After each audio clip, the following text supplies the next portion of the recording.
going to start with artificial hybridization. Right? Okay. Before I start that point of view particularly, थोड़ा सा एक दो तीन terminologies ऐसी है जो आपके लिए इंपॉर्टेंट होने वाली है, उसके बारे में डिस्कशन कर रहा हूं यहाँ पर, specially with respect to the mode of reproduction. Fine. So when I say about mode of reproduction as sexual reproduction,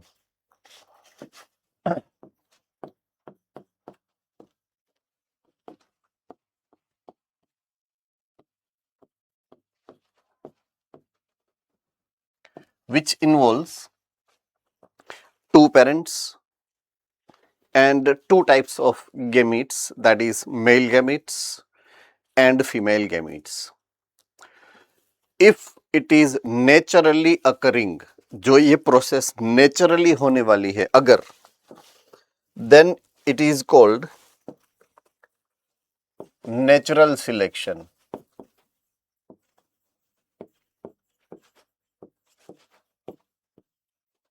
ये एक वर्ड है जो आपके लिए, एक टर्मिनोलॉजी है जो आपके लिए शायद नहीं आपने जानी हो कभी इन टू द पास्ट, और या तो आपको याद भी होगा कि in the past you have heard this word natural selection.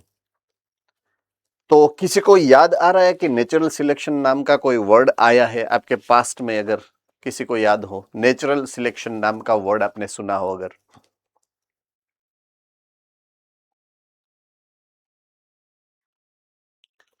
All right. Charles Darwin के बारे में पढ़ा है आपने कभी भी? Charles Darwin, right? Charles Darwin ने जो इवोल्यूशन की थियरी दी है, उस इवोल्यूशन की थियरी का बेस है नेचुरल सिलेक्शन, राइट?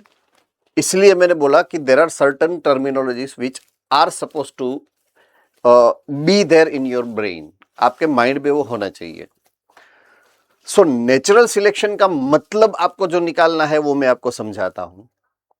जब सेक्सुअल रिप्रोडक्शन हो रहा है तब दो पेरेंट्स चाहिए, एक मेल पेरेंट चाहिए, एक फीमेल पेरेंट चाहिए, दोनों का सिलेक्शन नेचर करता है. तो नेचुरली अकरिंग इवेंट है, इसलिए उसको बोला जाता है natural selection of two parents. I hope I am very clear about this. Fine. Okay. और एक दूसरा वर्ड यहां पे मैं यूज कर रहा हूं, that is called artificial selection.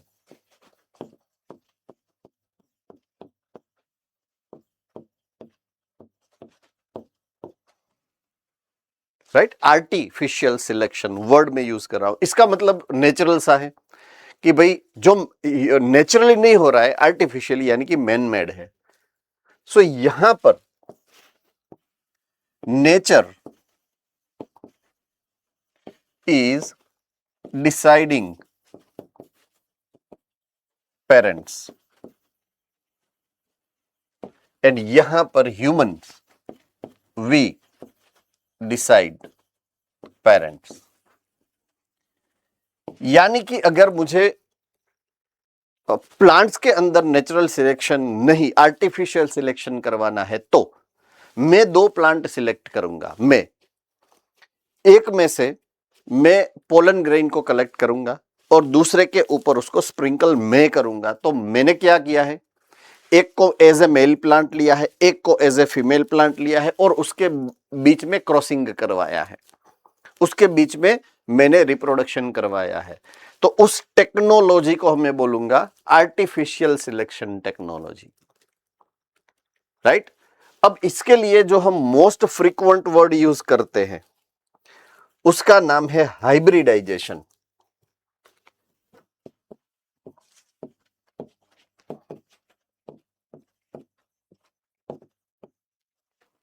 क्या यूज करते हैं हम? Hybridisation.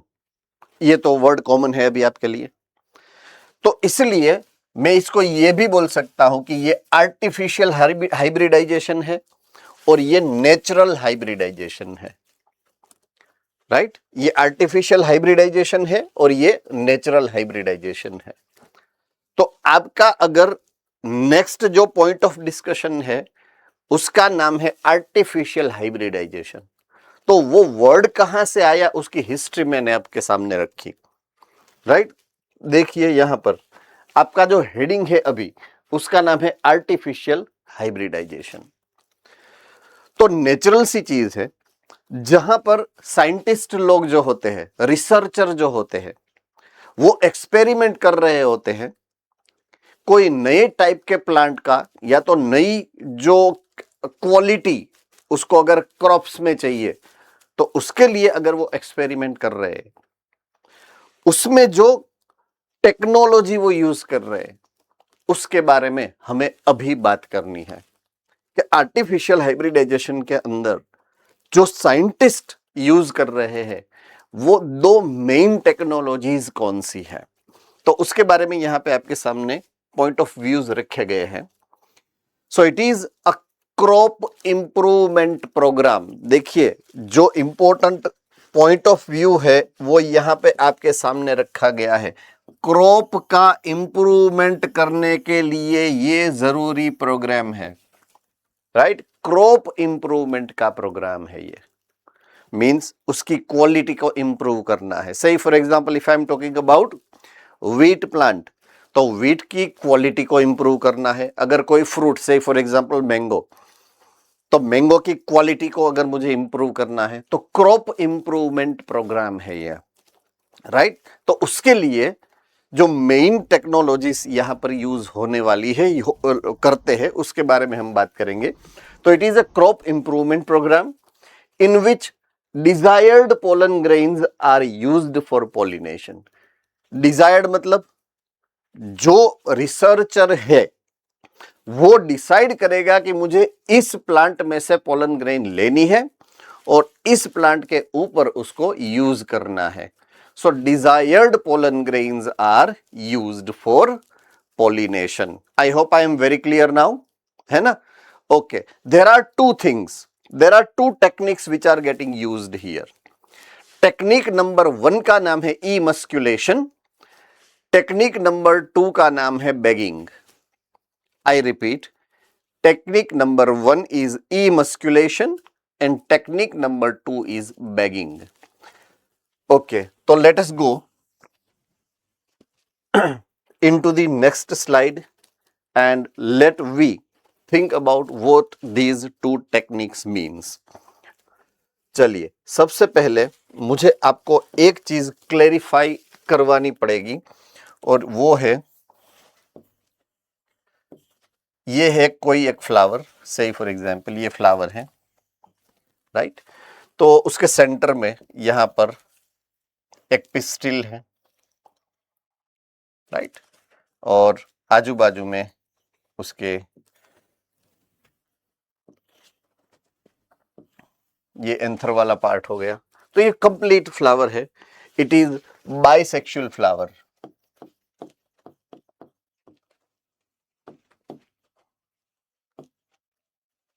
It is bisexual flower. Is it very clear?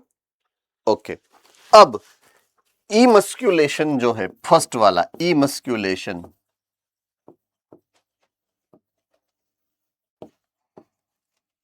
ये तभी लागू होगा, it is applicable only into bisexual flower, right? अगर वो फ्लावर बाइसेक्सुअल है तो ही इमस्क्यूलेशन हमें करना है, ये आपको याद रखना है। अब इमस्क्यूलेशन का मतलब क्या होने वाला है वो मैं समझाता हूं आपको, राइट? यहां पर दोनों सेक्सुअल साइकिल है इसके पास, दोनों वर्ल्ड है, मेल रिप्रोडक्टिव वर्ल्ड भी है, एंथर भी है उसके पास, राइट? एंड स्टिग्मा भी है, फीमेल रिप्रोडक्टिव पार्ट भी है, दोनों है उसके पास।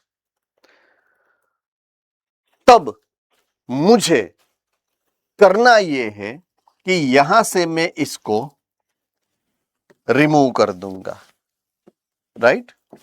यहां से मैं सब ये 1 2 3 4 ये जो फिलामेंट है ना एंथर वाले, फिलामेंट्स को मैं दूर कर दूंगा, काट कर, by using a scissor. Simple scissor होती है, सीजर का यूज करके मैं उसको काट दूंगा। तो अगर मैं इन सबको निकाल दूं, से फॉर एग्जांपल इन सबको मैं अगर निकाल दूं, तो ये फ्लावर अब कन्वर्ट हो जाएगा यूनिसेक्सुअल फ्लावर में, राइट। बाइसेक्सुअल में से अभी हो गया ये फीमेल फ्लावर।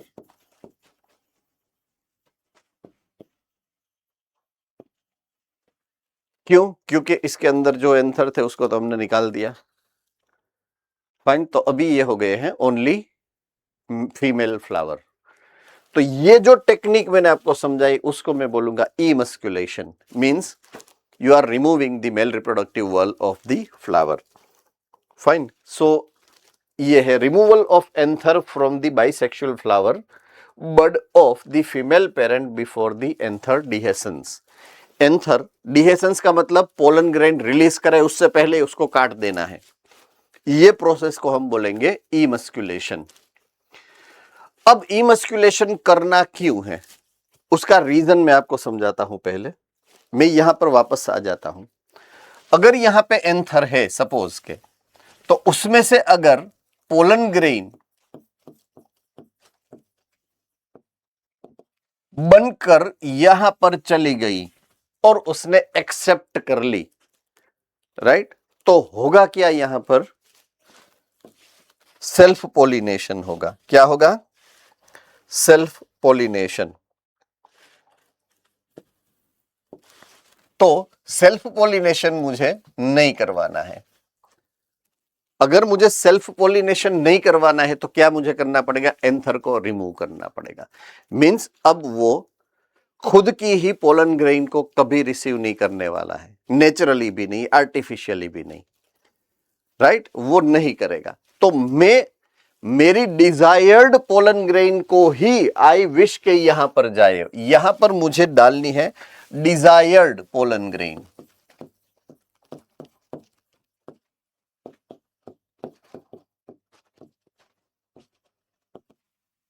इसलिए मैंने इसके बाजू में जो भी एंथर थे उसको रिमूव करके निकाल दिया। तो इमस्कुलेशन का ये बेसिक मोटो है, एम है कि मुझे सेल्फ पोलिनेशन को नहीं होने देना है। अब ये फ्लावर जो है वो डिजायर्ड पोलन ग्रेन को ही रिसीव करना चाहिए। एम आई वेरी करेक्ट और नॉट? बट अगर मैं उसको नेचुरली एक्सपोज करके रख रहा हूं, से फॉर एग्जाम्पल ये फ्लावर है, नेचुरली ऐसे एटमॉस्फेयर में खुला है, तो कभी भी कहीं से भी पोलन ग्रेन आकर उसके ऊपर बैठ सकती है, कोई भी अदर प्लांट में से नेचुरली। तो उससे बचाने के लिए मुझे क्या करना पड़ेगा? एक पेपर की बनाई हुई बैग लेनी है। क्या करना है? पेपर की बनाई हुई बैग लेनी है और उसको उसके ऊपर ढक देना है, आराम से नीचे से उससे बांध देना है। पेपर की बैग इसलिए कि वो एरेटेड होती है, उसके अंदर बाहर एयर जा सकती है, ताकि अंदर का जो फ्लावर है वो बेचारा घुट के मर नहीं जाए, जिंदा रहे, लिविंग स्टेट बरकरार रख सके। तो that is the main intention, right. तो यहां पर इसके ऊपर पेपर की ऐसी पूरी ऐसी बैग को ढक देना है यहां से ऐसे करके, राइट। और ये जो है पेपर की बैग ढकने का जो प्रोसेस है, ये बैग को मैंने ढक दिया है।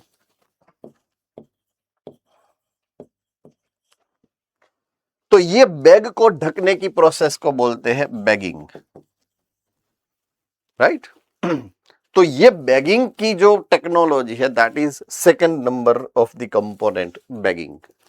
सॉरी, बीई कर दिया है मैंने, उसको मैंने भीख मंगवा दी। किसी का ध्यान गया हो या नहीं गया हो मुझे नहीं पता है, मेरा गया। बीईजी कर दिया, अल्लाह के नाम पे दे दे वाला। है ना?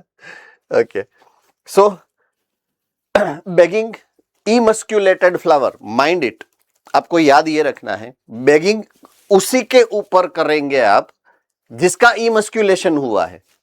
जिस फ्लावर को हमने इमस्क्यूलेट किया है उसी के ऊपर बैग आपको चढ़ानी है, वो याद रखना है। So here emasculated flowers are covered with a suitable bag which is made up of butter paper to prevent contamination of its stigma with unwanted pollen। दूसरी कोई भी pollen grain इसके ऊपर नहीं गिरे उसके लिए उसको प्रोटेक्ट करके रखा है। Fine. When the stigma attains receptivity, point to be noted, जब वो रिसेप्टिव होती है मींस मैच्योर्ड होती है, when it is ready to accept the pollen grain, mature pollen grain is collected from anther of male parent, जिसको scientist ने define किया है कि मुझे यहां से पोलन ग्रेन लेनी है, वहां से पोलन ग्रेन उठाकर रिसेप्टिव सरफेस के ऊपर, स्टिग्मा के ऊपर, कौन से स्टिग्मा, वो बैगिंग चढ़ाया हुआ जो फ्लावर था, बैग हटा के बाद में उसको स्प्रिंकल करके बाद में वापस बैग को पैक करना है। फाइन। तो the mature pollen grain collected from the anther of male parent and it is dusted, dusted means उसको sprinkle करना है, छांटना है, dusted on the stigma, then the flowers are rebagged, फिर से उसको बैगिंग कर देना है, and allowed to develop into the fruits later on. So ये है दो मेन इंपॉर्टेंट इवेंट्स जो आर्टिफिशियल हाइब्रिडाइजेशन की टेक्नोलॉजी में यूज होने वाली है। ओके, यूनिसेक्सुअल फ्लावर की अगर बात करें, यूनिसेक्सुअल फ्लावर, तो दे डू नॉट रिक्वायर्स इमस्क्यूलेशन। मैंने आपको पहले ही बोला इमस्क्यूलेशन तभी होगा जब फ्लावर कैसा होगा, बाइसेक्सुअल। फाइन। हाँ, फीमेल फ्लावर का बैगिंग होना चाहिए। यहां पर अगर आप यूनिसेक्सुअल फ्लावर को यूज कर रहे हो आर्टिफिशियल हाइब्रिडाइजेशन में, तो इमस्क्यूलेशन नहीं होगा लेकिन बैगिंग तो होगा ही। Do remember this and try to think कि मैंने ये स्टेटमेंट क्यों लिया। कोई एक्सप्लेन कर सकता है कि अगर मैं बात करूं कि मैं आर्टिफिशियल सिलेक्शन करना है, मुझे आर्टिफिशियल हाइब्रिडाइजेशन मुझे करना है, मैं यूनिसेक्सुअल फ्लावर वाला प्लांट लेता हूं, तो मुझे इमस्क्यूलेशन नहीं करना है लेकिन बैगिंग तो करना ही है। उसका रीजन को एक्सप्लेन कर सकता है आप में से?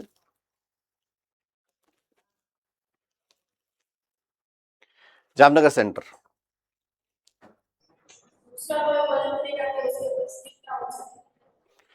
यस, स्टिग्मा के ऊपर पोलन ग्रेन्स तो हवा से या तो कोई भी अदर वेक्टर से आ ही सकती है। There is a possibility of receiving the pollen grain from the nature by natural sources. वो तो अटकने वाला नहीं है, तो हमें वो तो रोकना ही पड़ेगा। सो बैगिंग तो हमें करना ही पड़ेगा अगर हम इवन यूनिसेक्सुअल फ्लावर को भी यूज कर रहे हैं आर्टिफिशियल हाइब्रिडाइजेशन में। तो so female flower buds are bagged before the flower opens. Flower जब ओपन होता है, राइट, उससे पहले ही उसको बैग्ड कर देते हैं ताकि जब फ्लावर ओपन हो तो वहां पर कोई दूसरी पोलन ग्रेन रिसीव ना हो।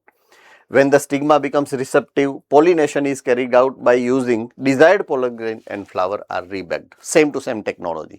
एक में क्या करना है, दो टेक्नोलॉजी यूज करनी है, इमस्क्यूलेशन प्लस बैगिंग। कब? जब बाइसेक्सुअल फ्लावर है तब। अगर यूनिसेक्सुअल फ्लावर है तो no emasculation is needed, only bagging is required. Right, alright, अब तक की बात यहां तक थी। Next and last point of view के तरफ हम जा रहे हैं अभी।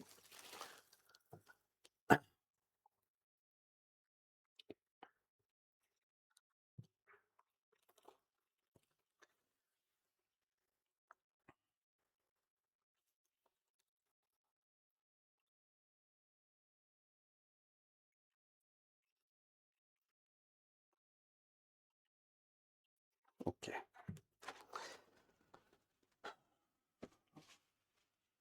जब हमने बात करना शुरू किया था इस चैप्टर के बारे में, फाइन, तब हमने शायद, जब तक मेरी मेमोरी में है तब तक हमने यहां से स्टार्ट किया था कि जब सेक्सुअल रिप्रोडक्शन के बारे में हम बात करेंगे, it is distributed into 3 categories. Central among them is fertilization,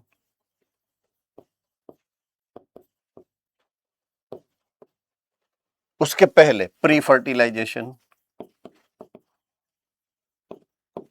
उसके बाद में post fertilisation.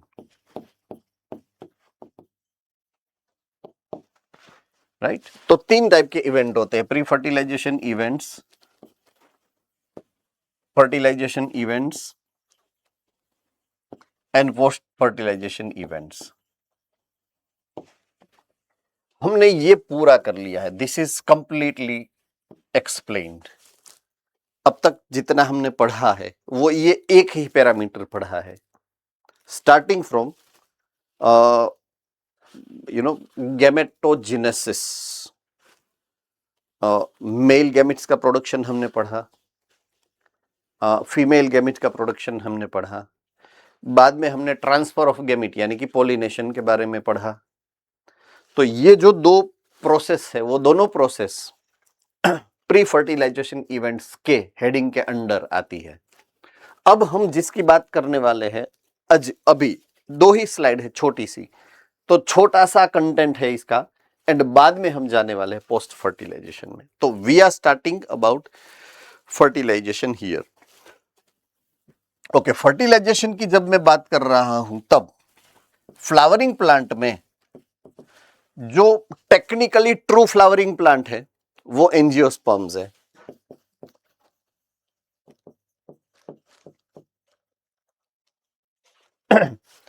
Right. Under developed है वो है जिम्नोस्पर्म।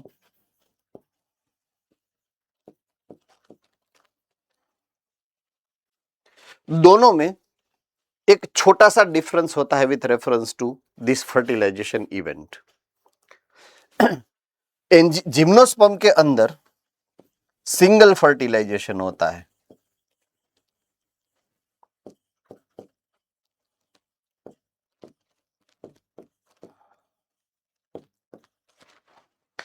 और एंजियोस्पर्म के अंदर डबल फर्टिलाइजेशन होता है।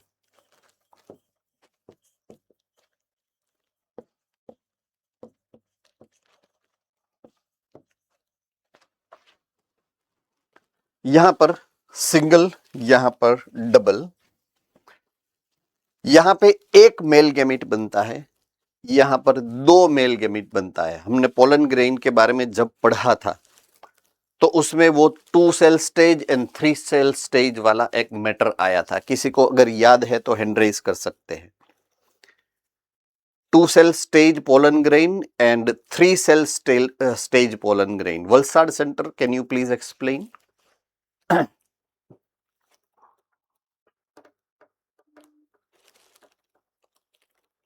60% जो सेल पोलिंग ग्रेन होते हैं वो शेड हो जाते हैं और सेल स्टेज पे बाकी 40% जो रहते हैं।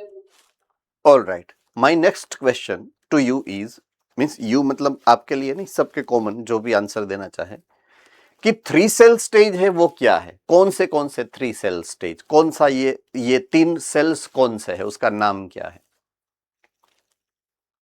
अगर पोलन ग्रेन 3 सेल स्टेज है तो ये 3 सेल्स कौन से है? Yes, Valsad again.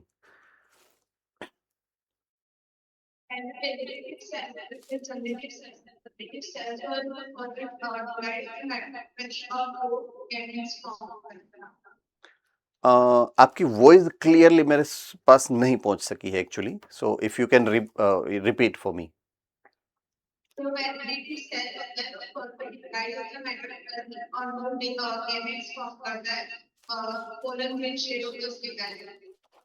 Yes.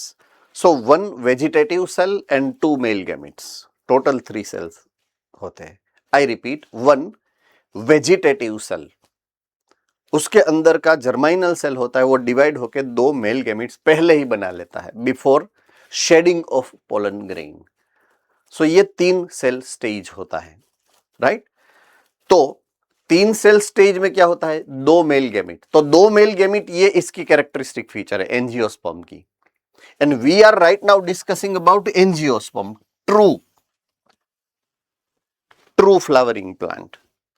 तो ट्रू फ्लावरिंग प्लांट के अंदर होने वाला है डबल फर्टिलाइजेशन, सिंगल नहीं।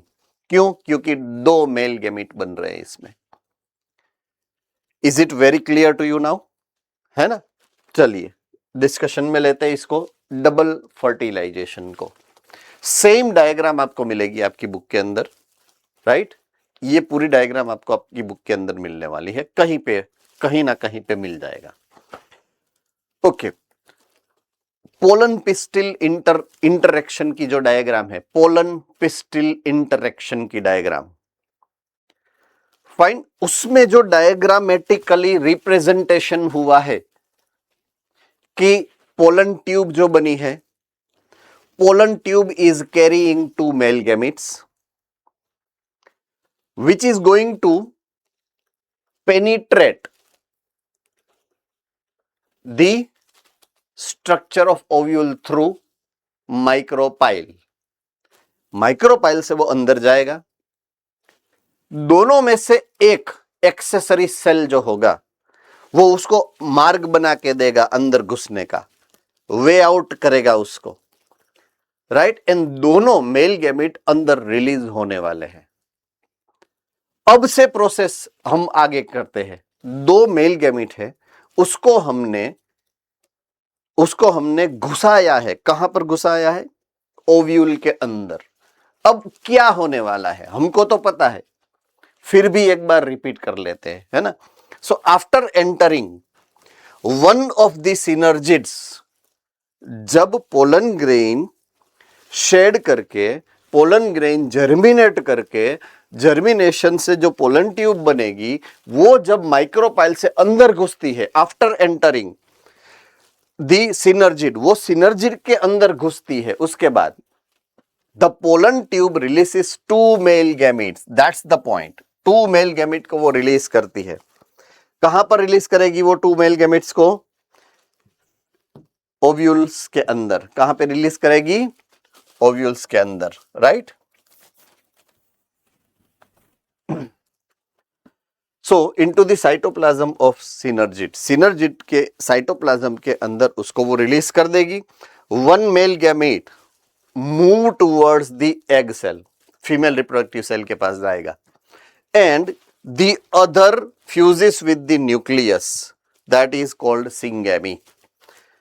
ओके, मैं उसको एकदम आराम से आपको समझ में आ जाए उस हिसाब से एक्सप्लेन करके दे रहा हूं, राइट। तो पोलन ग्रेन के अंदर 2 मेल गैमेट है,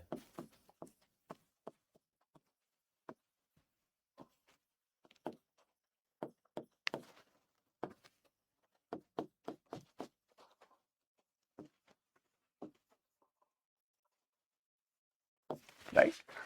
जो फर्स्ट मेल गैमेट है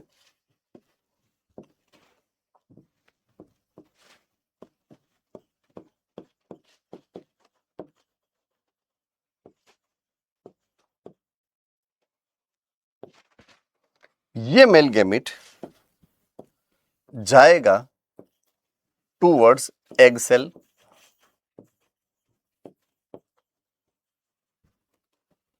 तो जब वो एग सेल के पास जाएगा तो नेचुरल सी बात है फर्टिलाइजेशन होगा। उसका जो फ्यूजन है उसको हम फर्टिलाइजेशन बोलते हैं, सिंपल सी बात है, राइट। और उसका जो रिजल्ट है it is the development of zygote.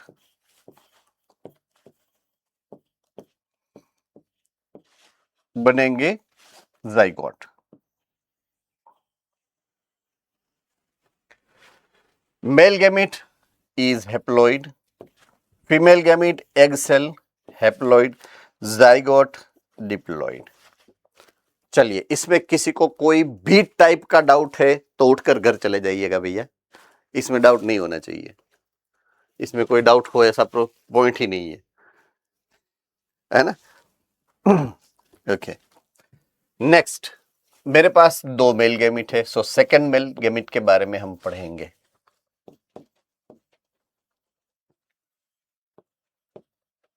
Again उसकी प्लॉइडी भी एन होने वाली है।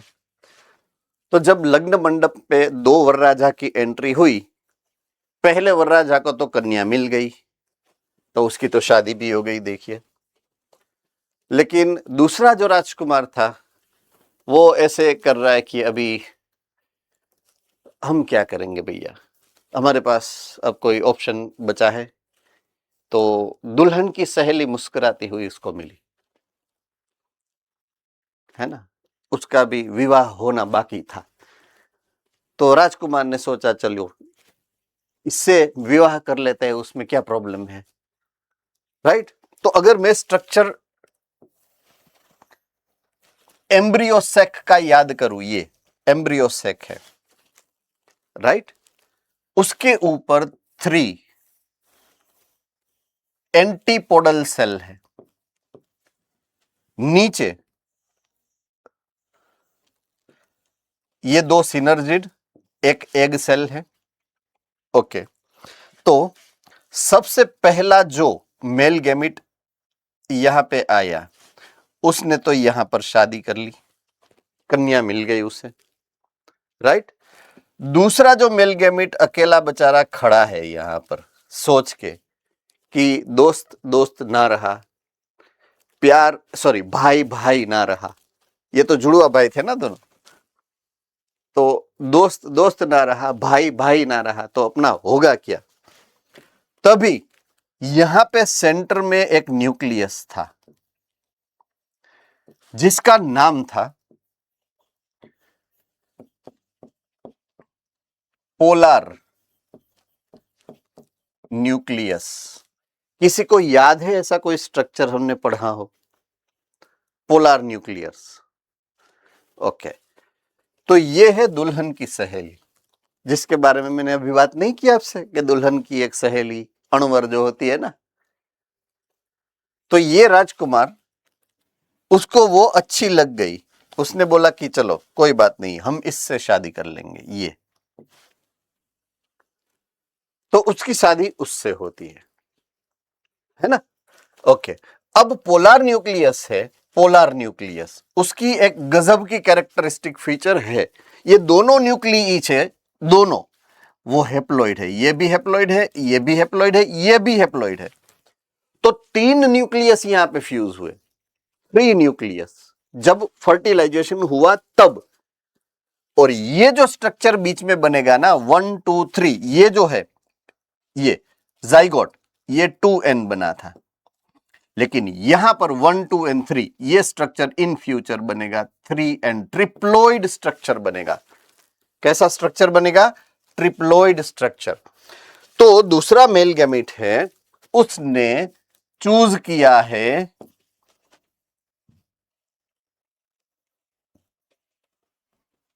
किसको चूज किया है पता है?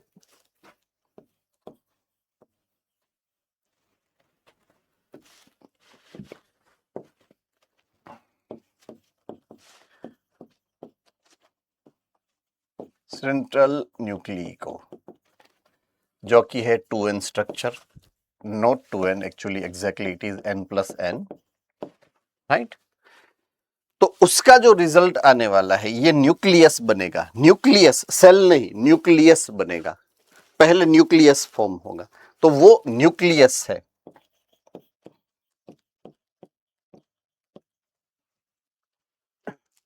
बट उसका नाम पड़ा है प्राइमरी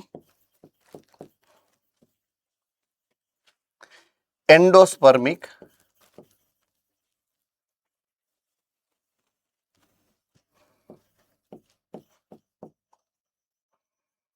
न्यूक्लियस, PEN, ये बना है, PEN बना। PEN की प्लॉइडी है 3n, यहां पे 2n थी प्लॉइडी, यहां पे 3n है, ट्रिप्लॉइड स्ट्रक्चर कैसे बना मैंने आपको यहां पर एक्सप्लेन करा है। तो ये ट्रिप्लॉइड स्ट्रक्चर बनेगा, प्राइमरी एंडोस्पर्मिक न्यूक्लियस। कहां पर है वो?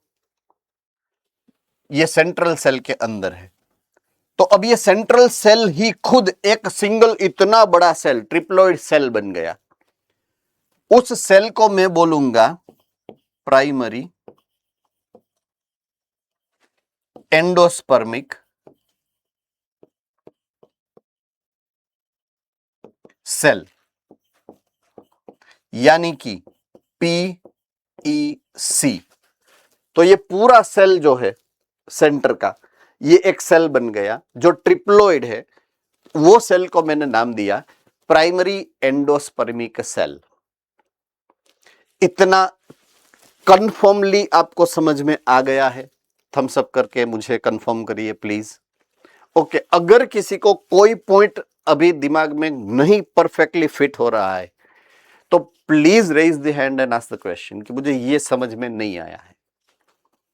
कोई है ऐसा, किसी को कोई पॉइंट में डाउट? ऑल राइट, मैं एक स्टेप आगे बढ़ता हूं यहां से।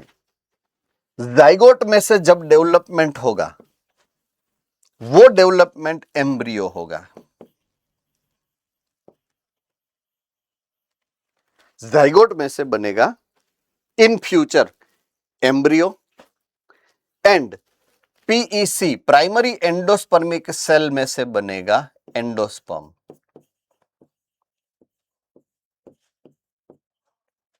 बट ये अभी का नहीं है, अभी का डिस्कशन नहीं, ये फ्यूचर का है, जब सीड फॉर्मेशन होने वाला है। पोस्ट फर्टिलाइजेशन इवेंट में जाइगोट में से एम्ब्रियो बन सकता है एंड पीईसी में से एंडोस्पर्म सेल्स बनते हैं। तो ये पूरा जो मैटर है वो है डबल फर्टिलाइजेशन।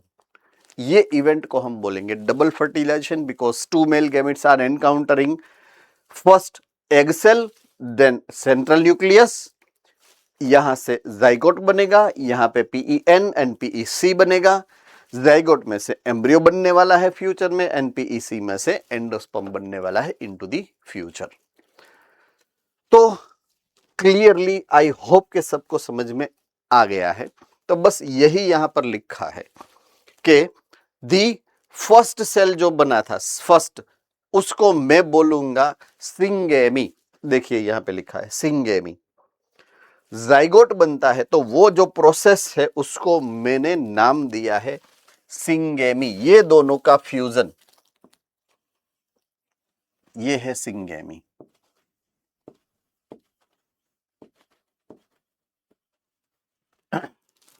राइट? अब इन दोनों का फ्यूजन भी हो रहा है। इन दोनों के फ्यूजन को मैं नाम दे रहा हूं ट्रिपल फ्यूजन। क्या नाम दिया मैंने? Triple fusion. तो डबल फर्टिलाइजेशन में फर्टिलाइजेशन नंबर 1 जो है उसका नाम क्या है? सिंगेमी। एंड फर्टिलाइजेशन नंबर 2 का नाम क्या है? Triple fusion. ये इंपॉर्टेंट टर्मिनोलॉजीज है जो आपको याद रखनी पड़ेगी। डबल फर्टिलाइजेशन का फर्स्ट जो इवेंट है मींस फर्स्ट टाइप का जो फर्टिलाइजेशन है वो सिंगेमी है, जिसमें मेल गैमेट फीमेल गैमेट दोनों एक दूसरे के साथ ज्वाइंट होने वाले हैं, फर्टिलाइजेशन करने वाले हैं। और दूसरा जो इवेंट है सेकंड मेल गैमेट वाला, सेकंड मेल गैमेट जो है सिनर्जिड सेल के साथ, सॉरी सिनर्जिड क्या, सेंट्रल सेल के साथ जो मर्ज होने वाला है उसको हम बोलेंगे ट्रिपल फ्यूजन। क्यों? 3n सेल बनता है, ट्रिप्लोइड सेल बनता है, इसलिए उसको ट्रिपल फ्यूजन बोला। 3 न्यूक्लियस का फ्यूजन हुआ था, मैंने वो वर्ड यूज किया था अगर आपको याद है तो। यहां पर देखिए 1 न्यूक्लियस, 2 न्यूक्लियस, 3 न्यूक्लियस, 3 न्यूक्लियस का फ्यूजन होता है, इसलिए मैंने उसको नाम दिया है triple fusion. Is it very clear into your mind? Right? Okay, चलिए मैं वापस जाता हूं, सेकंड पैराग्राफ के ऊपर आता हूं।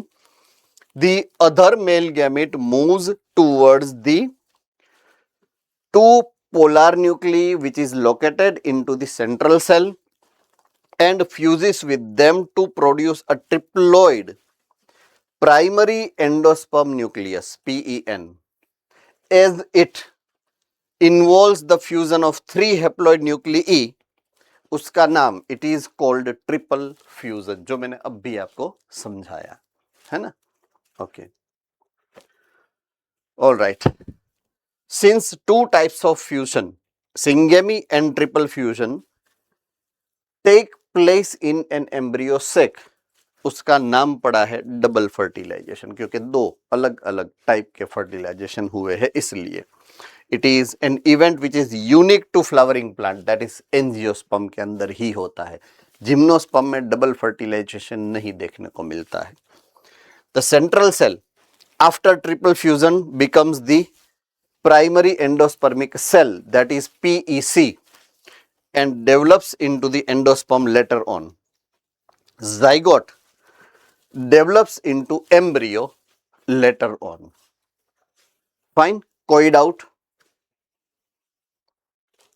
ओके, चलिए डबल फर्टिलाइजेशन वाला पोर्शन भी अपने खत्म हुआ। अब पोस्ट फर्टिलाइजेशन के इवेंट के लिए हम वन स्टेप आगे बढ़ेंगे। फाइन।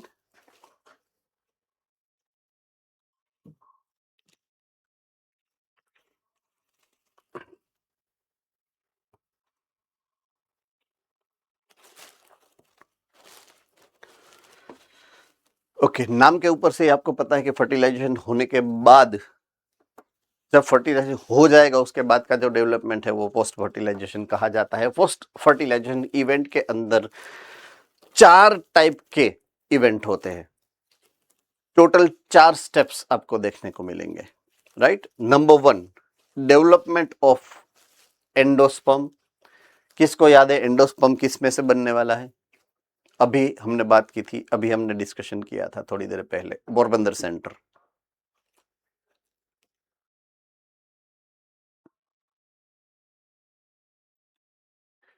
ए पोरबंदर बोलो। सर वो primary endospermic cell yes, PEC में से बनेगा, एंडोस्पर्म का डेवलपमेंट होगा। एम्ब्रियो डेवलपमेंट जो होगा जाइगोट में से, जब हमने बात की तब।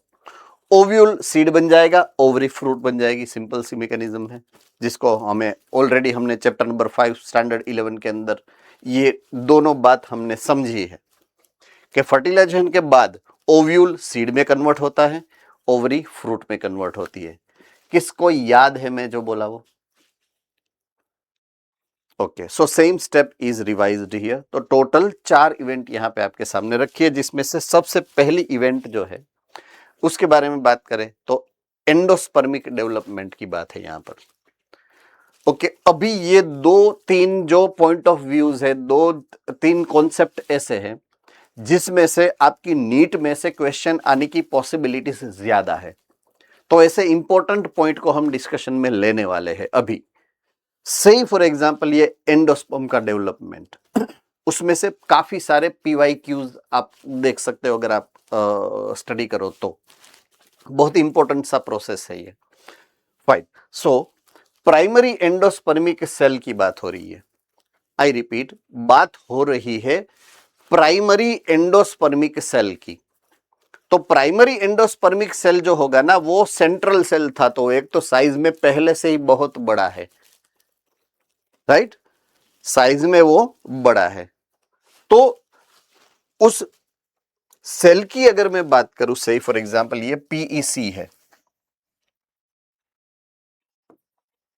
प्राइमरी एंडोस्पर्मिक सेल है, और इसका ये न्यूक्लियस है, ये है PEN, प्राइमरी एंडोस्पर्मिक न्यूक्लियस है, राइट। ओके, अब ये PEC जब एक्टिव होगा एंडोस्पर्मिक डेवलपमेंट के लिए, तब सबसे पहले जो देखा जाएगा जो इवेंट वो ये होगा कि उसका जो PEN है, PEN डिवाइड होना चालू करेगा। 1 में से 2 बनेंगे, 2 में से 4 बनेंगे, 4 में से 8 बनेंगे, ऐसे मल्टीपल सेल्स, सॉरी न्यूक्लियस हो जाएंगे इसके अंदर। न्यूक्लियस डिवाइड होंगे, सेल नहीं। Only nucleus will be dividing. तो ये सब न्यूक्लियस है जो इसके अंदर कंटिन्यूअस माइटोसिस, माइटोटिकली डिवाइड होंगे। ये सब न्यूक्लियस है। ये तो दिखाई दे रहे हैं, बाकी आप काउंट नहीं कर सकते हो, इतने ज्यादा हो जाते हैं।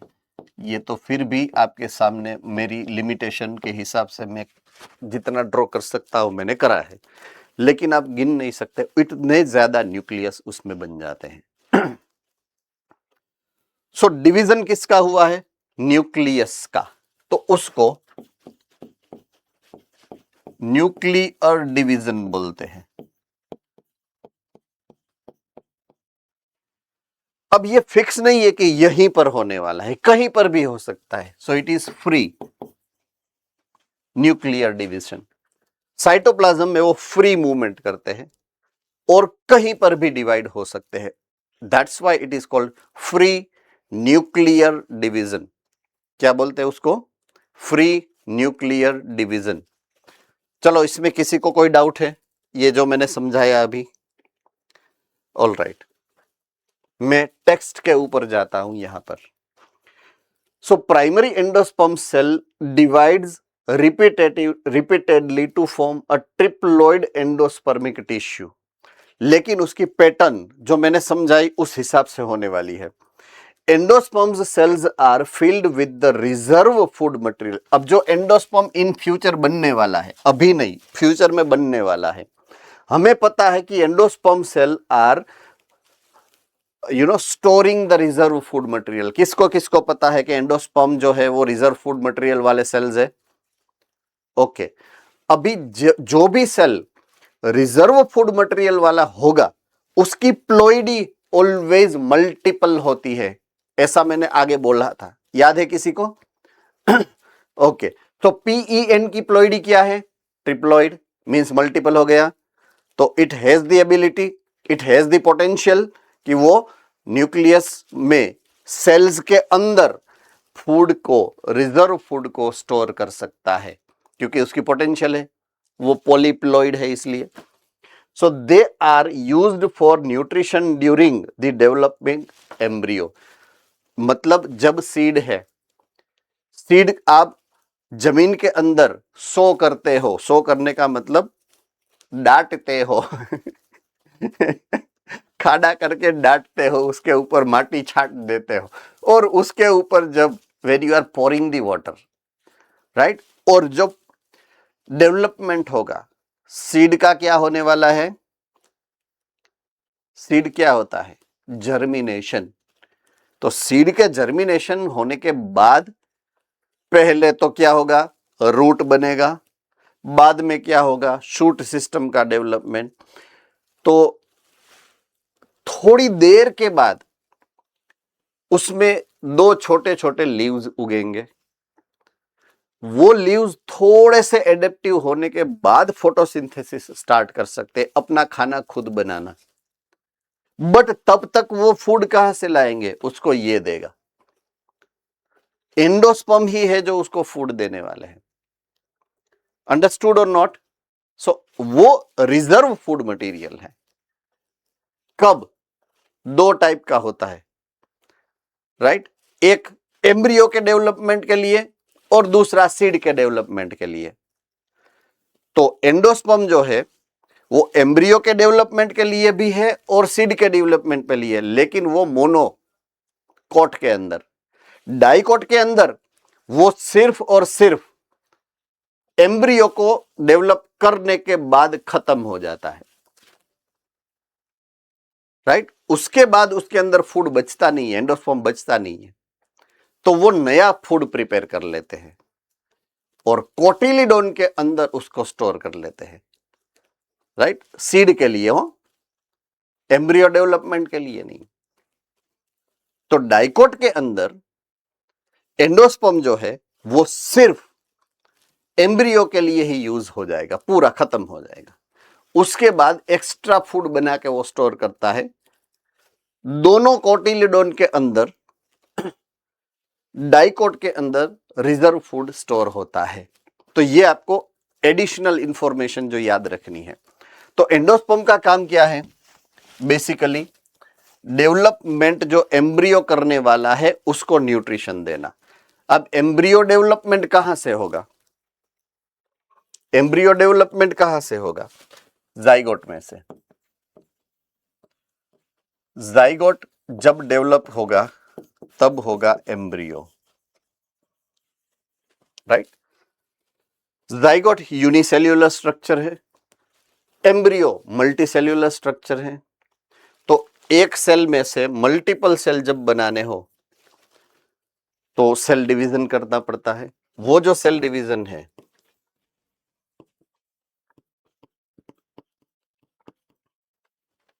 वो सेल डिवीजन माइटोसिस है।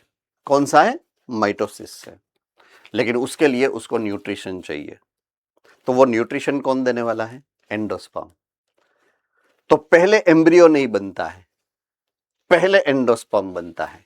कौन बनता है? एंडोस्पर्म पहले बनता है, एम्ब्रियो बाद में बनता है। तो इसीलिए हमने पहले स्टेप में डेवलपमेंट ऑफ एंडोस्पर्म को समझने के ये प्रोसेस को स्टार्ट किया है। तो आगे बढ़ते हैं।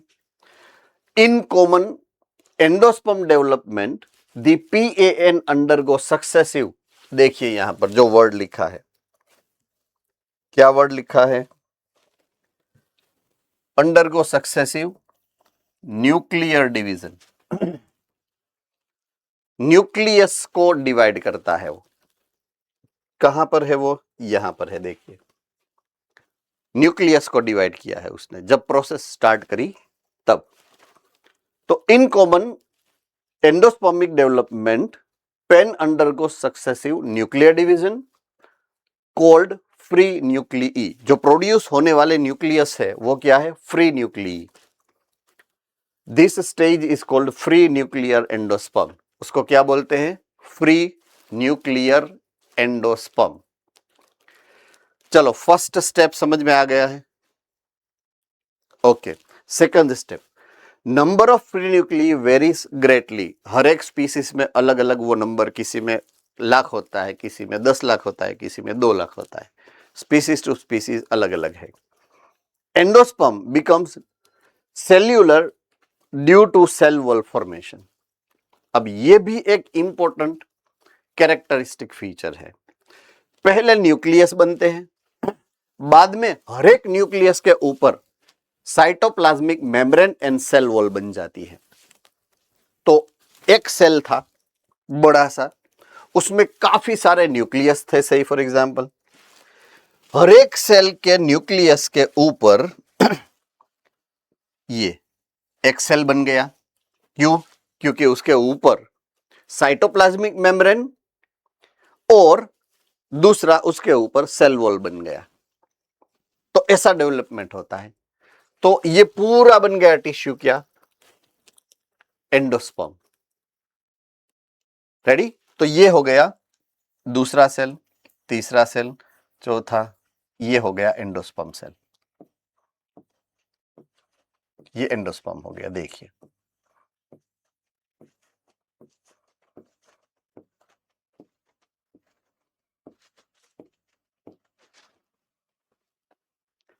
I hope I am very clear. Okay.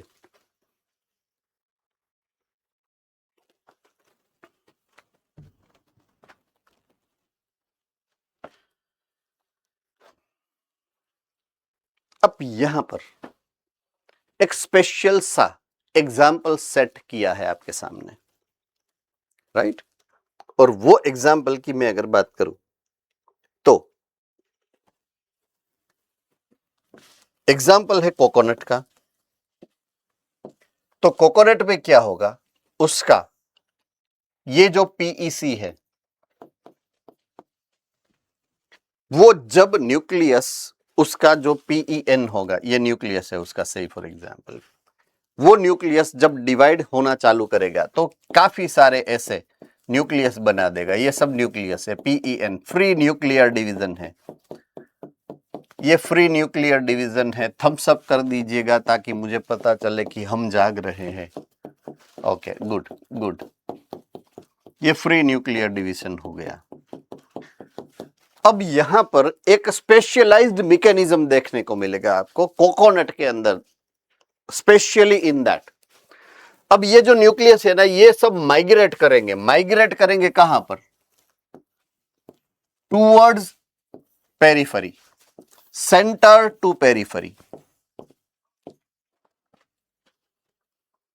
Means से फॉर एग्जांपल यहां का जो मैं बात करूं, ये सब न्यूक्लियस जितने भी थे वो यहां पे चले गए। ये सब न्यूक्लियस यहां पे चले गए।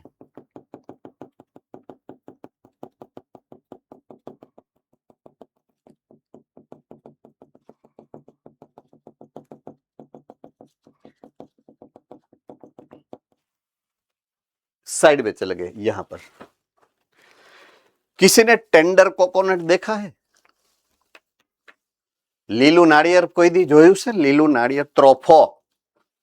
ओके, किस किस ने देखा है? सबने देखा है। ओके, उसका कलर देख के आपको पता चल जाता है, जाना चाहिए, राइट, कि वो कच्चा है या थोड़ा पका हुआ है।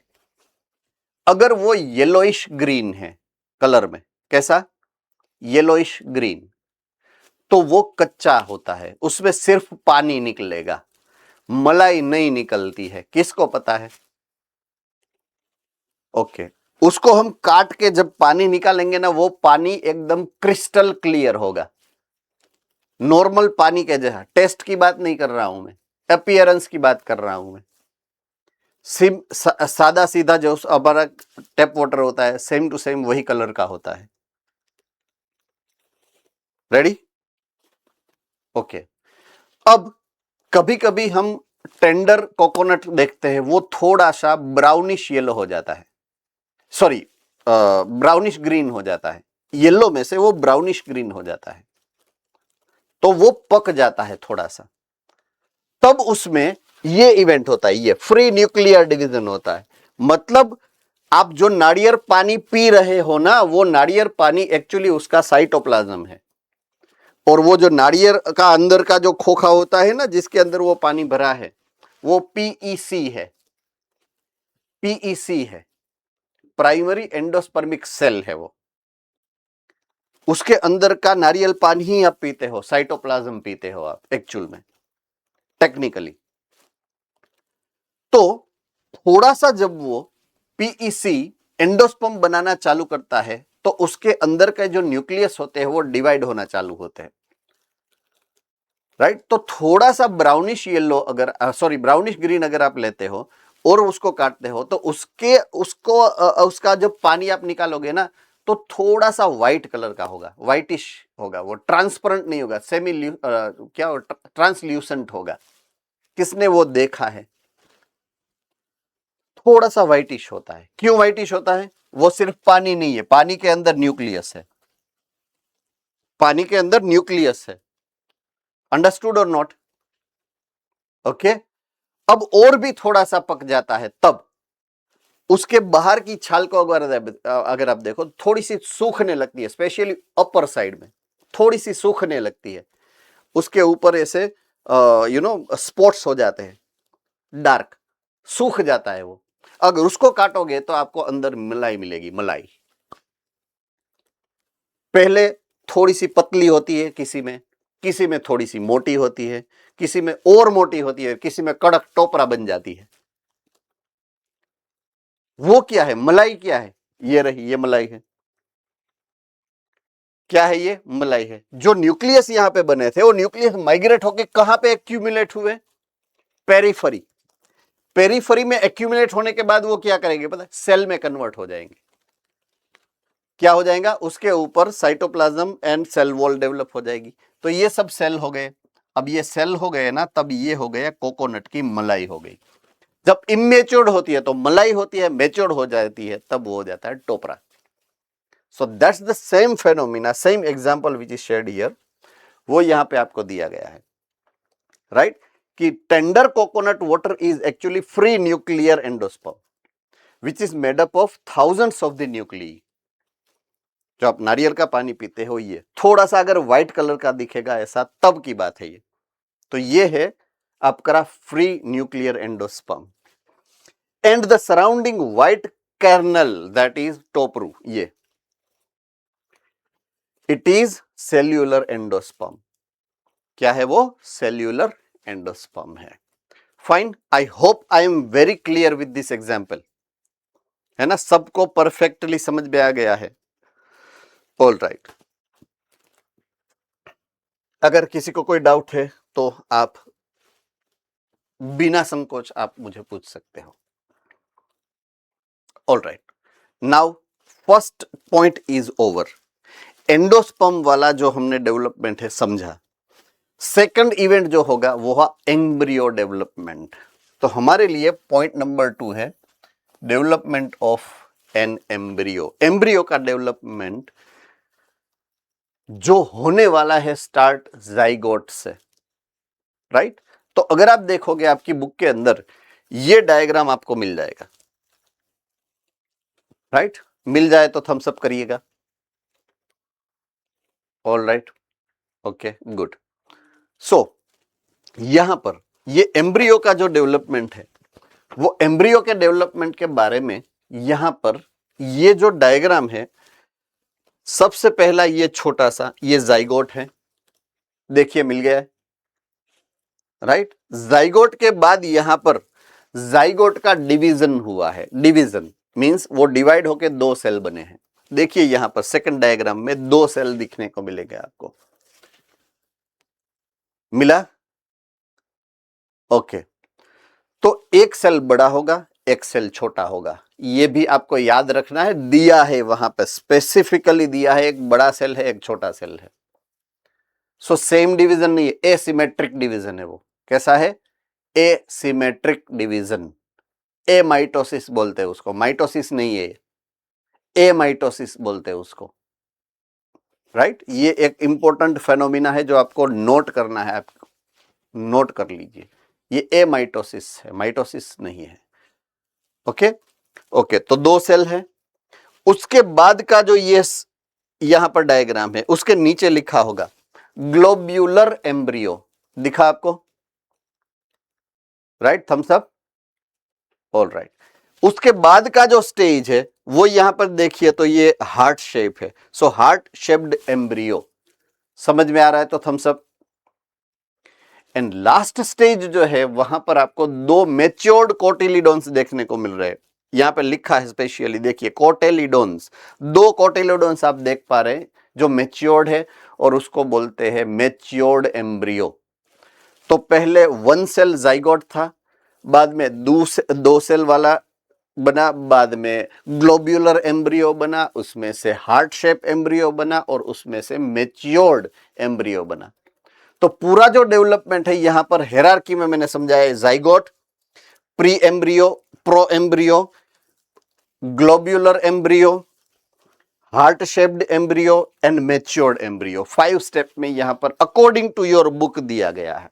तो ये है प्रो एम्ब्रियो, ये है zygote, pro embryo, globular, heart shape and matured embryo.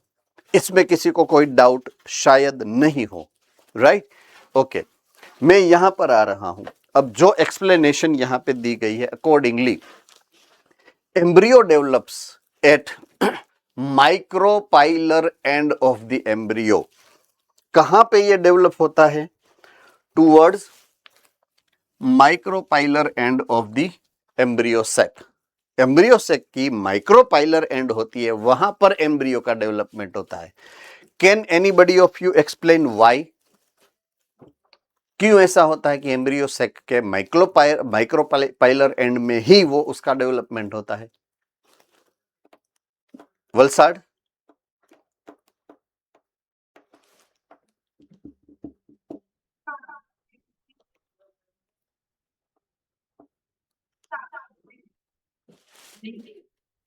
Sir क्योंकि वहाँ पर एक्सेल प्रेजेंट होता है, फिर से, क्योंकि वहाँ पर एक्सेल प्रेजेंट होता है। एग्जैक्टली, बिकॉज एक्सेल वहीं पे प्रेजेंट होता है, जाइगोट तो वहीं बनेगा, है ना। सो एक्सेल वहीं पे होता है माइक्रोपाइलर एंड में एम्ब्रियो सेक के, सो इसलिए जाइगोट वहां पे बनता है, जाइगोट जहां पे होता है वहीं से एम्ब्रियो बनना है।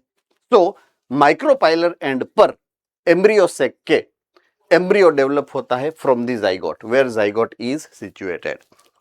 Most zygotes divide only after formation of some endosperm. जब एंडोस्पर्म बन जाता है उसके बाद ही एम्ब्रियो डेवलपमेंट चालू होना चाहिए। क्यों भाई, ऐसा क्यों होना चाहिए भाई, कौन बताएगा? पहले एंडोस्पर्म क्यों बनना चाहिए, बाद में ही क्यों एम्ब्रियो का डेवलपमेंट होना चाहिए? वलसाड,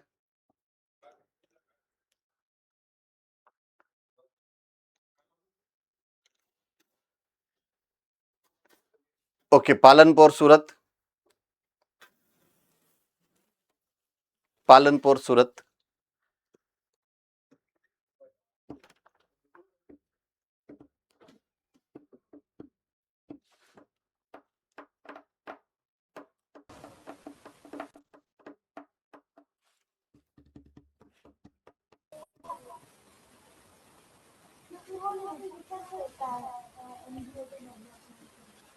ओके। एम्ब्रियो को जो न्यूट्रिशन चाहिए वो न्यूट्रिशन एंडोस्पर्म देता है। तो पहले एंडोस्पर्म को बनना है, बाद में ही एम्ब्रियो बन सकता है। Right answer, right. So this gives nutrition to developing embryo. Now in monocot and dicot seeds they differ, दोनों seeds they differ greatly, but embryogeny यानी कि formation of embryo, early embryonic development is always similar. तो दोनों का embryonic development को अलग अलग करके समझाया नहीं है, राइट। एक ही एग्जाम्पल यहां पर दिया है, वो है डाइकोट का। हमने जो यहां पर आपने जो सीखा, ये जो मैंने समझाया, वो डाइकोट सीड का डेवलपमेंट है, मोनोकोट सीड का नहीं है, राइट। क्योंकि यहां पर आप देखेंगे तो 2 कोटिलीडोन बन रहे हैं। अगर 2 कोटिलीडोन बने हैं तो वो डाइकोट है, मोनोकोट नहीं है। एम आई वेरी करेक्ट, है ना। सो ये डाइकोट का एग्जांपल है, लेकिन ये जो अर्ली एम्ब्रियोनिक डेवलपमेंट है वो दोनों का सेम ही होने वाला है। बदलेगा कब? इस लास्ट स्टेज पे। यहां पे या तो एक मोनोकोट बनेगा या तो डाइकोट बनेगा। सिंगल कोटिलीडोन है तो मोनोकोट कहलाएगा, डबल कोटिलीडोन है तो वो डाइकोट कहलाएगा। लेकिन अर्ली स्टेज यानी कि यहां पर वो सेम ही रहने वाला है। ओके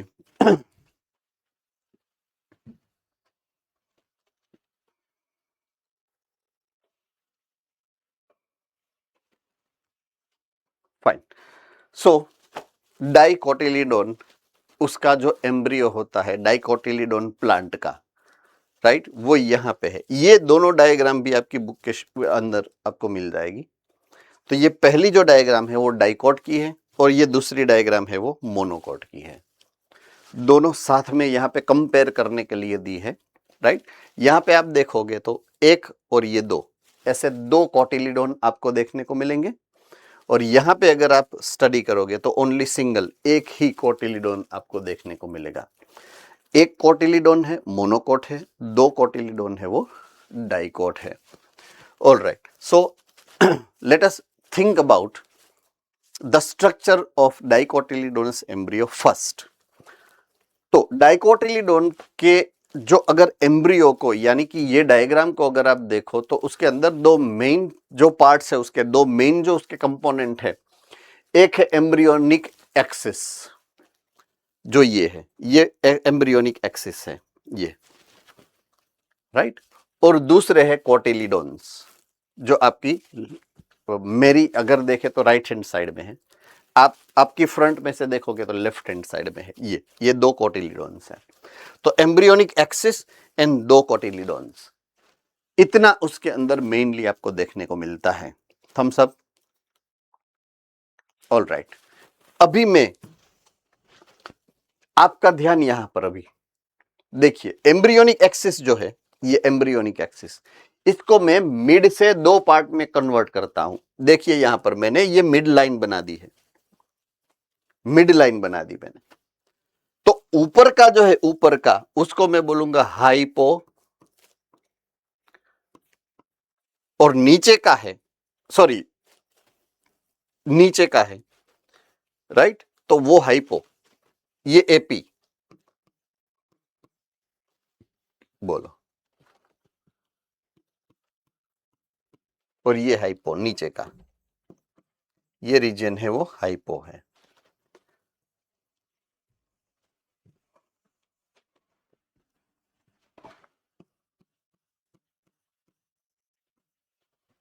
तो ऊपर का रीजन उसको मैं बोलूंगा एपी, नीचे का रीजन होगा वो हाइपो। कोटाइल, कोटिलीडोन भी उसमें है इन्वॉल्व, तो कोटाइल, एपिकोटाइल एंड हाइपोकोटाइल, ऐसे 2 पार्ट्स पड़ेंगे। किसका? एम्ब्रियोनिक एक्सिस का, राइट। तो ये एक इंपॉर्टेंट फीचर है उसका जो आपको याद रखना है। यहां पे एक दिया गया है हाइपोकोटाइल, एपिकोटाइल को यहां पर दिखाया नहीं गया है आपकी डायग्राम के अंदर, इसलिए मैंने उसको आपको जस्टिफाई करके समझाया कि जब मैं मिडल से उसके 2 पार्ट करूंगा, ऊपर का होगा उसको मैं बोलूंगा एपिकोटाइल, और नीचे का जो होगा उसको मैं बोलूंगा hypocotyl. Ready?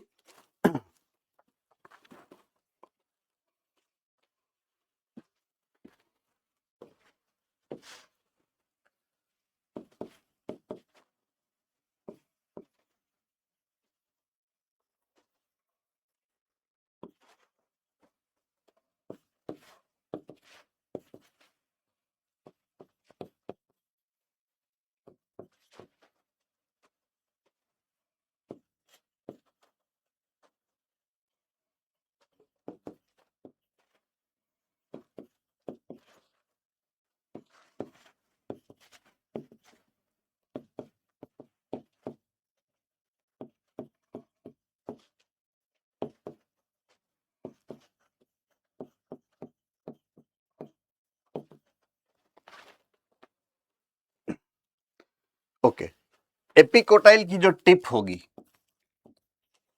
On the top, tip होगी, राइट, उसको मैं बोलूंगा प्ल्यूमूल।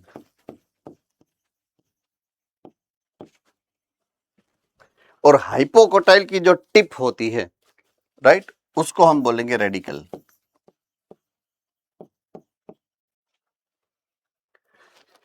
आई रिपीट, एपिकोटाइल की टिप जो होगी उसको मैं बोलूंगा प्ल्यूमूल, एंड हाइपोकोटाइल की जो टिप होती है वो होती है रेडिकल। फाइन। प्ल्यूमूल में से इन फ्यूचर बनने वाला है, जब सीड का जर्मिनेशन होगा तब प्ल्यूमूल में से बनने वाला है शूट सिस्टम,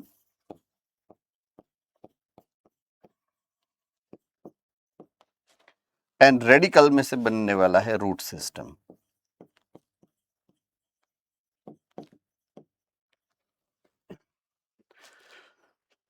अब प्ल्यूमूल के ऊपर भी एक प्रोटेक्टिव लेयर होता है, एंड रेडिकल के ऊपर भी एक प्रोटेक्टिव लेयर होता है। दोनों के ऊपर प्रोटेक्टिव लेयर होने वाला है। रेडिकल के ऊपर जो प्रोटेक्टिव लेयर होता है उसका नाम आपको शायद पता होगा, याद भी होगा। किसी को पता है? यस, पोरबंदर। रेडिकल का कोलियोराइज और इम्यून का कोलियोटाइप। मोनोकोट का बता रहे हो आप, इट इज ऑफ मोनोकोट। मैं डाइकोट की बात कर रहा हूं यहां पर, डाइकोट।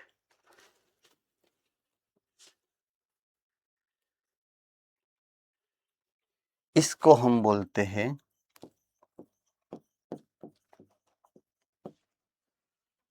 Root cap. क्या बोलते हैं? Root cap. ये आपको पता है, और यहां पर भी एक होता है,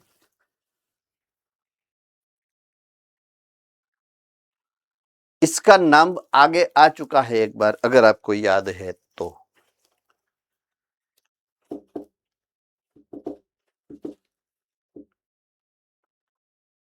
कोई नहीं,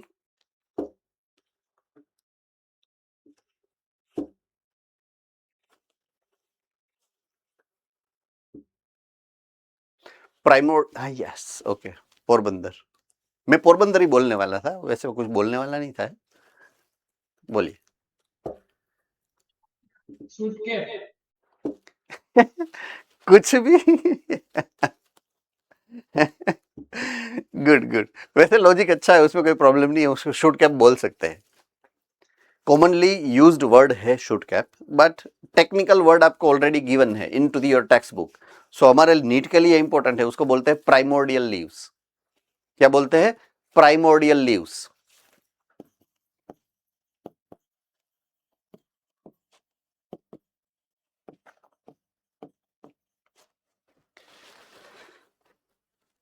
Primordial leaves is the structure which is protecting the plumule.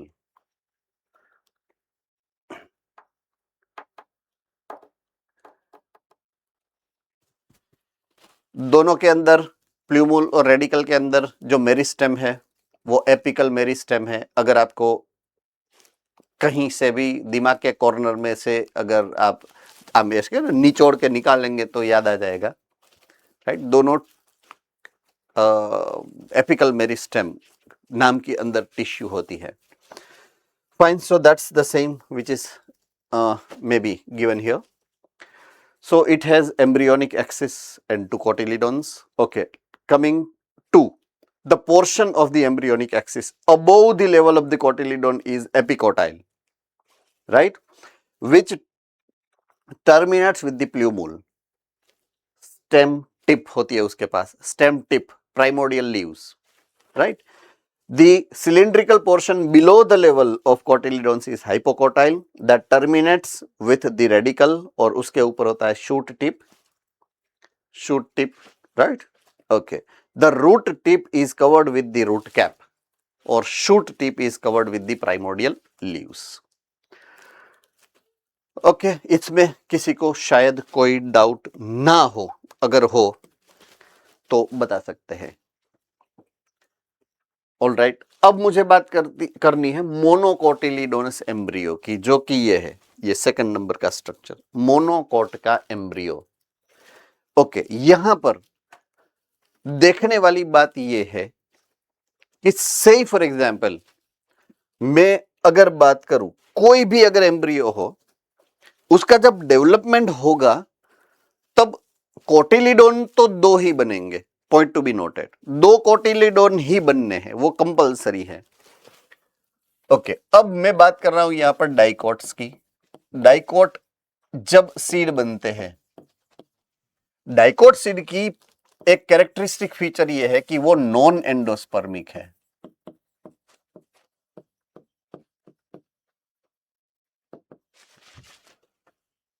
नाम आगे ऑलरेडी एक बार हम डिस्कशन कर चुके हैं चैप्टर नंबर 5 में, नॉन एंडोस्पर्मिक। किसी को याद है? ओके, पालनपुर सेंटर, सूरत।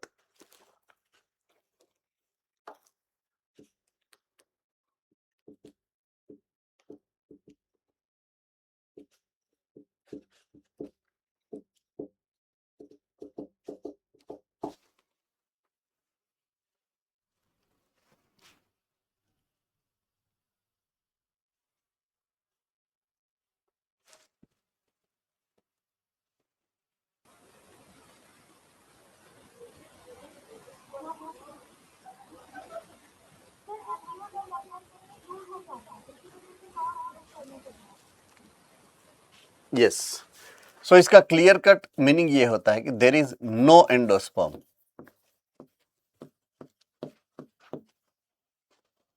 जब सीड बन जाता है तो उसके अंदर कोई भी एंडोस्पर्म बचता नहीं है, खत्म हो जाता है। एंडोस्पर्म बनता है लेकिन यूज हो जाता है जब एम्ब्रियो का डेवलपमेंट होता है तब। लेकिन सीड के अंदर रिजर्व फूड मटेरियल कंपलसरी होना ही चाहिए। अगर नहीं होगा तो जर्मिनेशन के लिए जो न्यूट्रिशन चाहिए वो नहीं मिलेगा, राइट। तो रिजर्व फूड मटेरियल यहां पर किस में स्टोर होने वाला है?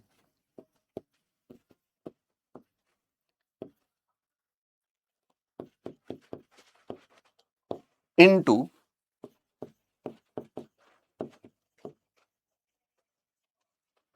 कोटिलिडोन्स।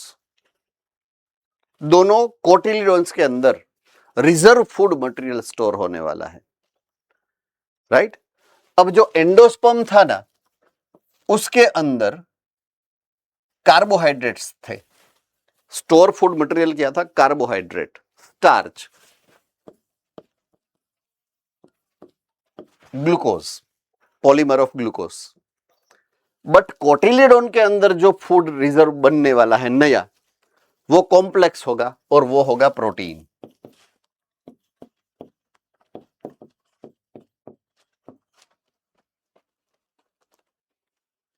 अब मैं एग्जांपल समझाता हूं आपको डाइकोट सीड्स के।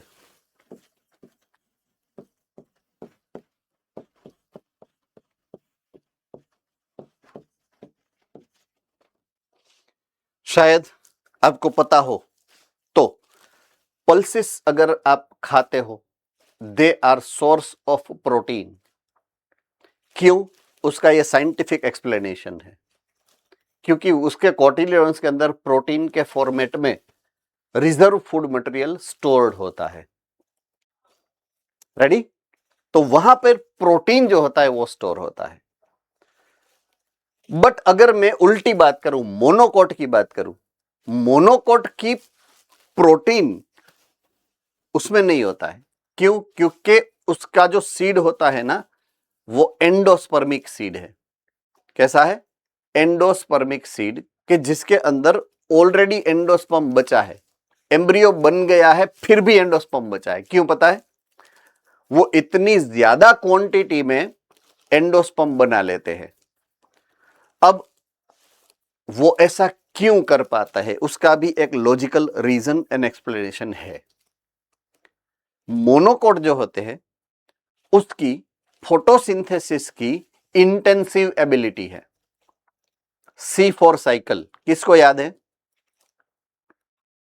C4 cycle of photosynthesis. Okay, C3 and C4 में एक छोटा सा डिफरेंस है। कौन एक्सप्लेन कर सकता है? What is a basic difference between C3 and C4 और कौन सा बेहतर है? What is a best mode of photosynthesis with respect to quantity of food production? Porbandar.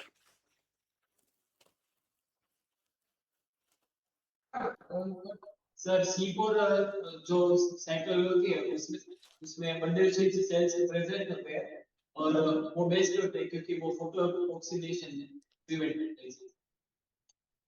Okay, so C4 and C3 का जो डिफरेंस है वो है फोटोसिंथेसिस की जो एबिलिटी है, राइट? वो एबिलिटी C3 साइकिल के अंदर। यस भाईली सेंटर बेटा, कोई problem? Sir photorespiration, sorry बेटा, आपकी आवाज नहीं आ रही है। दिखा। Photorespiration. Yes, photo respiration.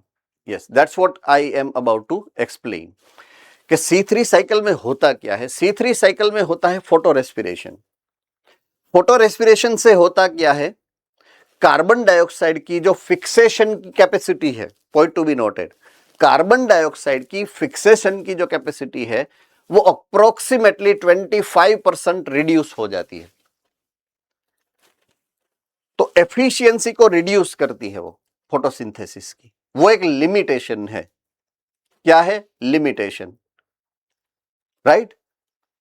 Okay, अब डाइकोट जो है उसकी लाइफ साइकिल कैसी है? Very long, right? उसकी लाइफ साइकिल लंबी है। वो पेड़ जब आप उगाते हो तो 2 जनरेशन तक वो पेड़ वहीं पे रहता है। आपकी 2 जनरेशन चली गई, 200 साल 300 साल, है ना? बट लंबा उसका सफर है तो वो धीरे धीरे चल सकता है। अगर आपको 2 किलोमीटर चलना है तो आप चल सकते हो। दौड़ के 2 किलोमीटर जाओगे तो पैर की नसें फूल जाएगी, है ना? क्योंकि हम एथलीट तो है नहीं, तो we do not have that practice. दौड़ने की उतनी प्रैक्टिस हमारी है नहीं।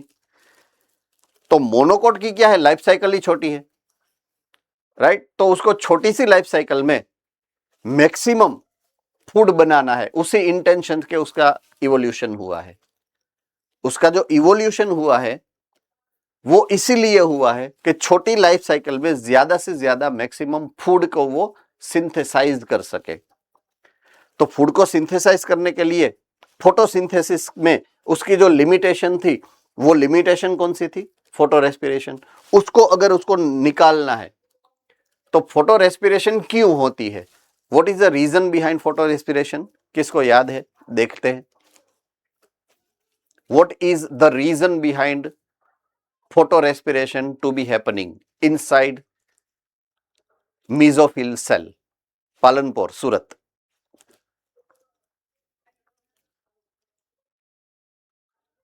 थोड़ा सा ज्यादा जोर से बोलना ताकि मेरे कान तक आपकी आवाज पहुंच सके।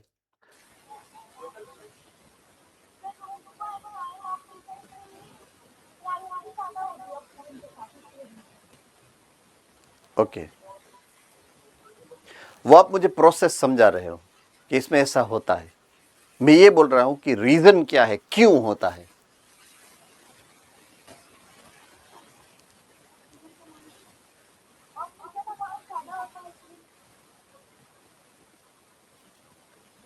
नो,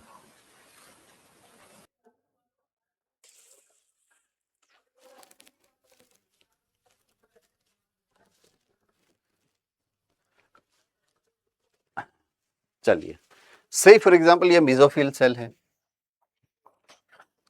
ये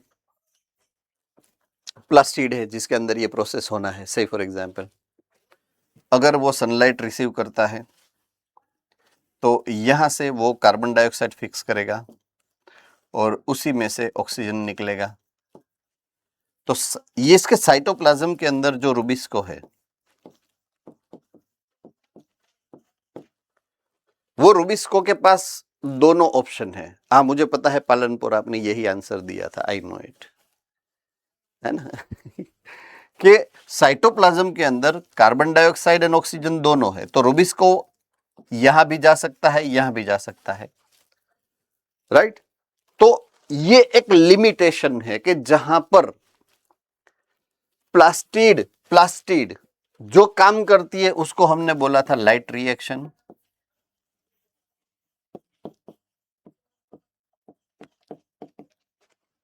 जिसके अंदर ऑक्सीजन लिबरेट होता है। आई होप कि आपको याद है मैं जो ये समझा रहा हूं आपको, ये उसका इवेपोरेशन, बाष्पीभवन नहीं हुआ है ना, वो हो जाता है जैसे ही चैप्टर खत्म होता है ना, दूसरा चैप्टर चालू, उसके बाद का तीसरा चैप्टर चालू हो ना, वो फर्स्ट वाला तो पूरा इवेपोरेट हो जाता है यूजुअली, है ना, अगर रिवाइज नहीं होता है तो। कार्बन डाइऑक्साइड का फिक्सेशन जो होता है वो साइटोप्लाज्म के अंदर होता है। साइटोप्लाज्म के अंदर जो होता है वो डार्क रिएक्शन है।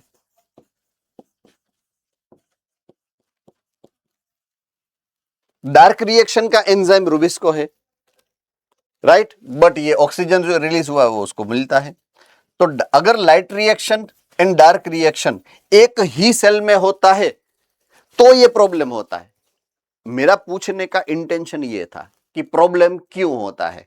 प्रॉब्लम इसलिए होता है कि एक ही सेल के अंदर लाइट रिएक्शन भी होता है और डार्क रिएक्शन भी होता है, लेकिन उसका सरनामा अगर अलग कर दिया जाए तो कि लाइट रिएक्शन एक जगह पे और डार्क रिएक्शन एक जगह पे हो, तो हम फोटो रेस्पिरेशन को अटका सकते हैं। जहां पे लाइट रिएक्शन हो, मेसोफिल, वहां पे ऑक्सीजन रिलीज हो जाएगा, राइट। और जहां पे डार्क रिएक्शन हो रहा है, यानी कि कौन सा दूसरा सेल है which is getting involve into that? Okay, Porbandar, Bundle sheath cell. Sorry, Bundle sheath cell. Okay, bundle sheath cell. So does it mean कि डाइकोट के अंदर बंडल शीथ सेल नहीं होते हैं?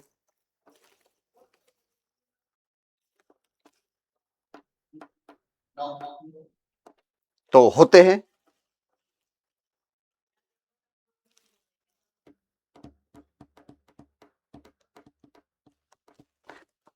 My question is, bundle sheath cell दोनों में होते हैं या सिर्फ मोनोकोट में ही होते हैं?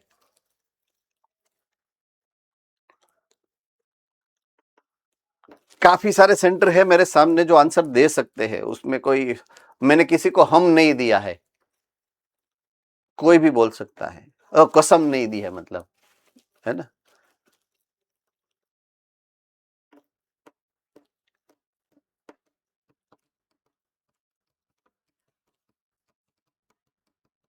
दोनों में होते हैं, राइट। बंडल शीथ सेल दोनों में होते हैं, बट वो फोटोसिंथेसिस के लिए यूज सिर्फ मोनोकोट में होते हैं, डाइकोट में नहीं।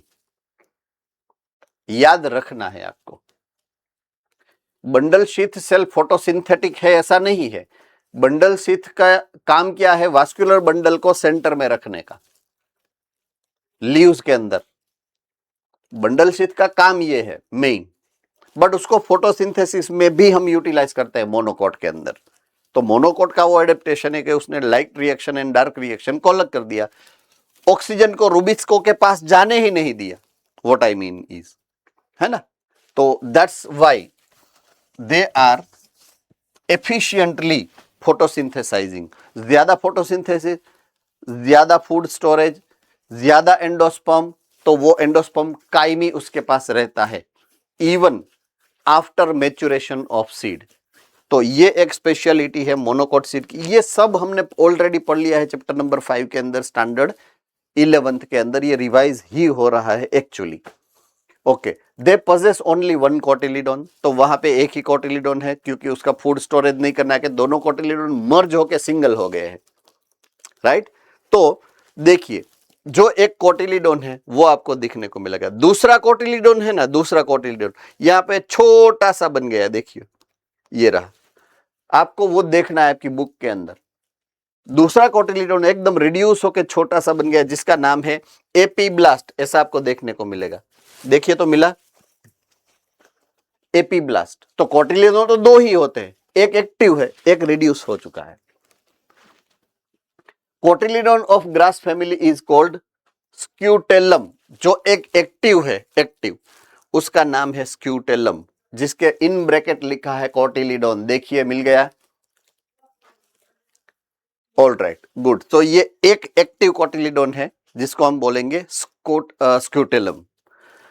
It is situated lateral to the embryonic axis. देखिए ये एम्ब्रियोनिक एक्सिस है ये, राइट, उसके लेटरल साइड पे, यानी कि उसके या तो लेफ्ट या तो राइट, दोनों में से एक, यहां पर आपको देखने को मिलेगी आपकी लेफ्ट हैंड साइड में, लेटरल साइड में स्क्यूटेलम जो है वो अरेंज हुआ है, lateral side. At its lower and, lower and मतलब नीचे की साइड, यहां पर उसके साथ अटैच है वो। The embryonic axis has a radical, नीचे की साइड, उसकी नीचे की साइड वहां पे रेडिकल है। And root cap is enclosed in coleorhiza, Porbandar, coleorhiza यहां पर है, कोलियोप्टाइल एंड कोलियोराइजा यहां पर है, right. So it is situated lateral to the embryonic axis. At the lower end they have radicle, and radicle के ऊपर coleorhiza है। अब बात करते हैं portion of the embryonic axis above the level of the attachment of the scutellum. Scutellum के ऊपर की साइड जो है एपिकोटाइल है पूरा, एपिकोटाइल का टॉप है shoot apex and few leaf primordia. देखिए लीफ प्राइमोर्डिया यहां पे आ गया, मैंने जो आपको आगे समझाया था, प्राइमोर्डियल लीफ, ऐसा स्ट्रक्चर मैंने समझाया था, याद है, right. Enclose into the coleoptile, ये कोलियोप्टाइल है इसके ऊपर, तो शूट कैप, उसके ऊपर कोलियोप्टाइल और उसके ऊपर प्राइमोर्डिया। ये स्ट्रक्चर आपको देखने का मिलने वाला है मोनोकोटिलीडोन के एम्ब्रियो के अंदर। Fine, so that's where we are ending our session of today. Seed formation से हम नेक्स्ट लेक्चर यानी कि last lecture of this chapter, थोड़ा सा बाकी है फ्रूट फॉर्मेशन वाला, 4-5 आधे घंटे का काम बाकी है जो हम नेक्स्ट सेशन में खत्म कर लेंगे, right. So I will see you later, take care and have a good day.